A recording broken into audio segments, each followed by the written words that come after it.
Time now for Back Pages tonight here on Sky Sports News, bringing you a first look at the sports stories in the morning's newspapers. Joining us, the Athletics football correspondent David Ornstein and football writer and broadcaster Henry Winter. Welcome to you both. Let's run you through the Back Pages. Starting in the Telegraph, which sees Noni Madueke celebrating his first England goal as they thrash Serbia 5-0 in Belgrade. And a little pun on the venue for tonight's England win. Belgrade A, say the Sun, with Madueke, Gehi and Harry Kane all celebrating on the back of that one. The Star pretty much reflects the fact that England are very, very close indeed to a place at next summer's World Cup. And I'm loving Big Ange instead of Nuno as well, as Ange Postecoglou replaces Nuno Espirito Santo at Nottingham Forest. Similar pair of stories in the Eye. Tuchel has liftoff, they say, and Postecoglou the new man for Marinakis after they fire Nuno. And that is the same in the Times. Liftoff at last they go for, as England make it 5 wins from 5 in World Cup qualifying. And just to finish in the Metro, which reflects on a very busy day at the City Ground for Evangelos Marinakis, the owner. Forest fire and hire as Ange Postecoglou is back in the Premier League.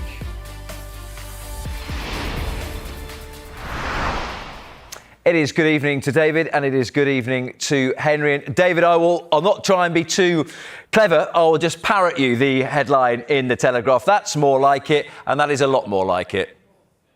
I thought you could claim that as your own, Rob. I'm not that clever, I told you. Writer's dream.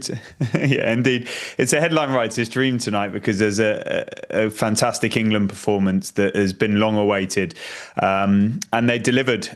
There was so much talk coming into this game that it was the first true test of Thomas Tuchel's reign of this qualification campaign, the toughest test, away to Serbia, all the talk about the atmosphere, the performances so far. I mean, it's been unblemished without a goal conceded coming into tonight. But that's not unfamiliar for England qualifying for major tournaments. And it was about stepping up. It was about delivering. I think there were 4 changes to the lineup. So there was a bit of fresh blood in there. And from front to back, from start to finish, England delivered in all areas. The capacity of the stadium was reduced by 15%, but England silenced the home fans pretty much immediately. They dominated the ball, which is exactly what Thomas Tuchel had asked for. They were resilient when needed to be, even though they didn't face a shot on target. They were creative. They progressed the ball nicely. They didn't seem to feel the weight of the shirt. They actually relished the pressure of the occasion. They got a scoreline. They got a first goal scorer in Noni Madueke and Ezri Konsa.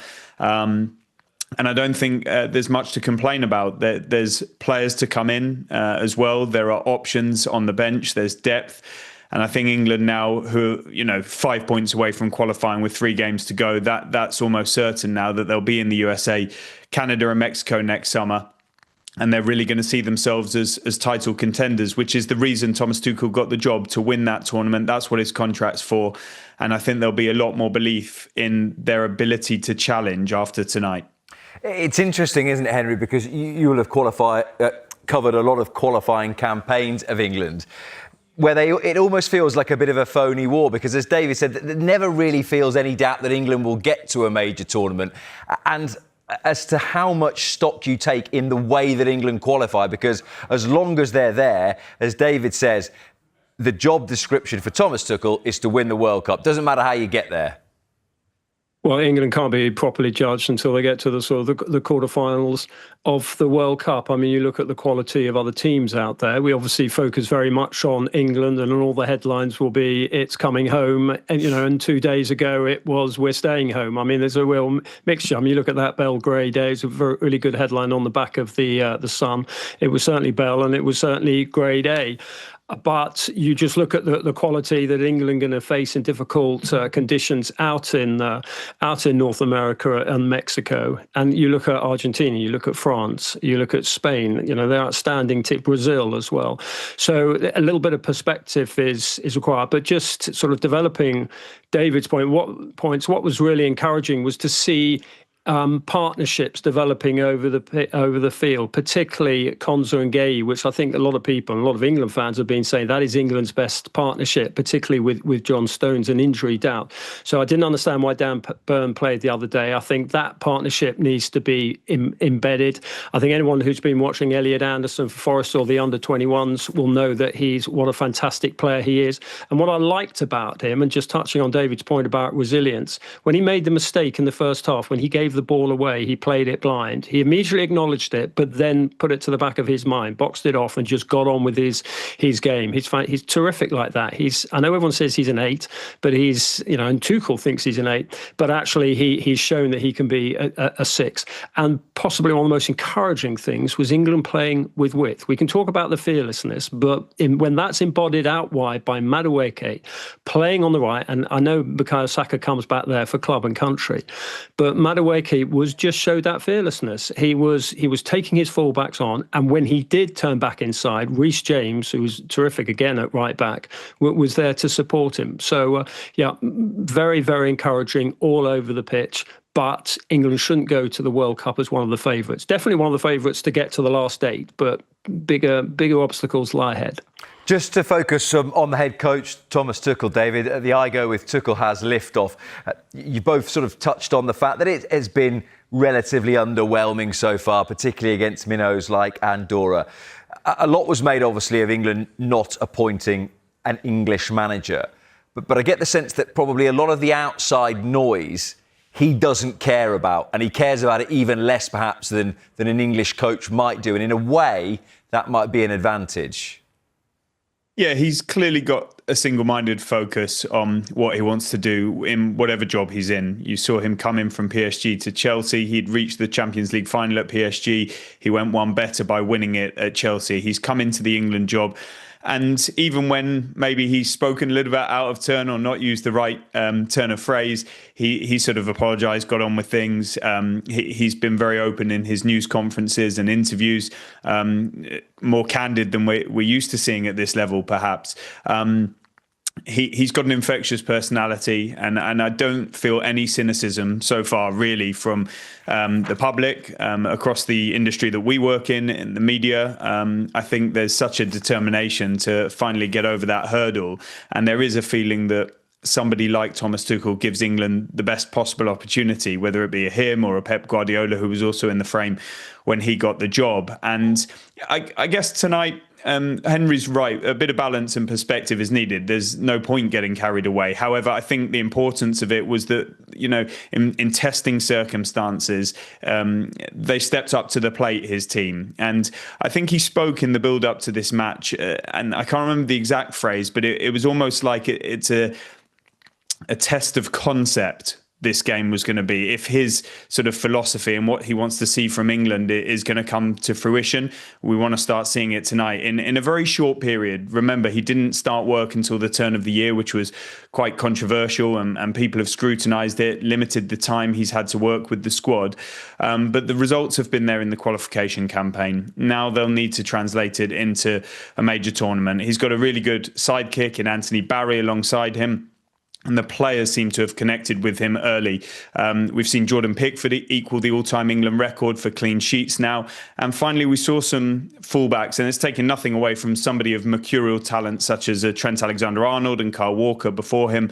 But at fullbacks tonight with Livramento, even though slightly out of position, Reece James, who he says he wants to put his faith in, provided he's fit, it dovetails with Henry's point about the width, and Elliot Anderson, a real special mention for him. I guess you could still look to that striking position and say the firepower up front if Harry Kane doesn't deliver, but he continues to deliver. Ollie Watkins made an impact when he came on. So yeah, this is, to use Henry's word, an encouraging night for England, but it counts for nothing until they're out there at the finals next summer. The selection is an interesting one, Henry, in that Gareth Southgate, rightly or wrongly, and some people would say rightly because he got England to 2 major finals, was very consistent with his selection. Whether someone like Harry Maguire was playing for his club or not, he still was picked. Kyle Walker, as David just alluded to, pretty much always played. That's another thing you would say about Tuchel, is that you would back him to make some big calls, that if Noni Madueke, for example, does have a dynamite season. It's very difficult because he plays for the same club size as Bukayo Saka, but something like that, you feel Tuchel wouldn't be afraid to leave a big name out.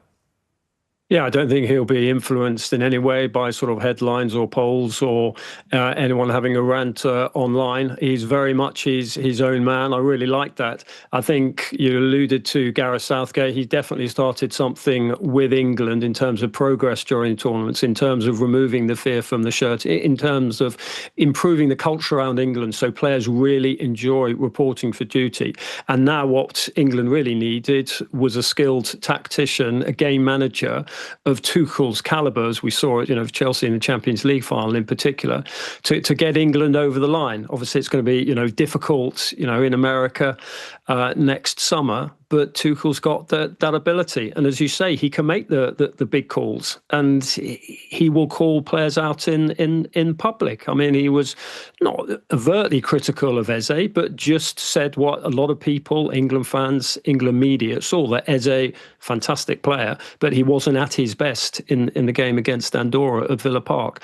So I like that. I like that honesty. I think he's challenging himself, he's challenging the players, and that's what England need. I'm wary of asking this question, David, 9 months out from a major tournament, because obviously so much I'm not going to say, is it coming home? That would be too predictable a question. But the question would be, I guess, obviously form will fluctuate massively, but how many of his starters do you think he knows 95% for whatever the first group game might be? How many players do you think he can really feel already that he's going to hang his hat on? Yeah, I'd imagine coming into this role with the limited time available to him, he would have already had a fair idea of roughly 75% of that team. And there were some, potential decisions based on fitness and emerging talents. Actually, we saw tonight that, potentially over, a greater percentage is still possibly up for grabs. But I think in his head, it's quite established in a number of positions when people are fit and available. But that's still allowing for not only the starters you mentioned there, Rob, but finishers or alternatives in the case of injury or losses of form. Tonight, somebody like Morgan Rogers came of age at international level, and he's such a tender age and he's not been playing at this level for long. But, touches of brilliance, the sort of thing we've seen for Aston Villa, previously at Middlesbrough and in his youth time with Manchester City. But now suddenly England have somebody in that area that can challenge the likes of a Cole Palmer, Jude Bellingham, depending on where you look at playing him when he's fit. So the strength in depth is something that, despite what he might feel about having, a clear idea on his strongest 11, is something that England possibly haven't truly had, even though at certain times, Michael Owen spoke in the build up to this game about, Kevin Phillips was talking about how many options England had for central strikers when he was playing. Okay, there's not that wealth there now, but in other positions there really is.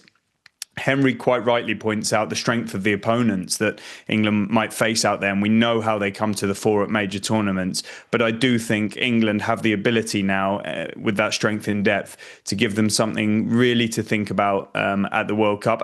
Again, because Gareth Southgate showed it in his reign, but now Tuchel will hope that he's going to put together a force to be reckoned with.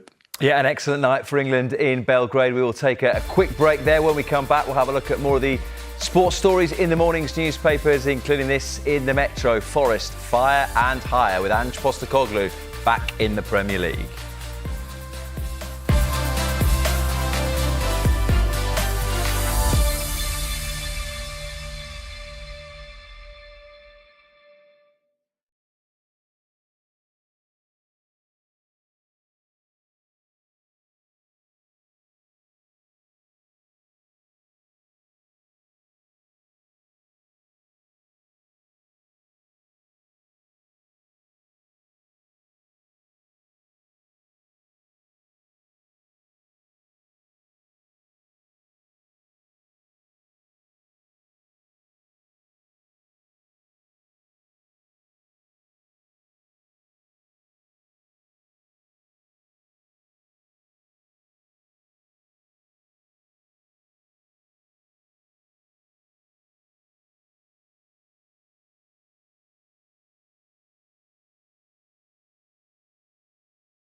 And Henry Winter are still with us this evening. Let's turn our attention to the big story in the Premier League today. Forest hire and fire, say the Metro, as Ange Postecoglou returns to the Premier League to replace Nuno Espirito Santo at Nottingham Forest. David Ornstein, he delivered a trophy in his second season, as he always does, as we were so often reminded of last season.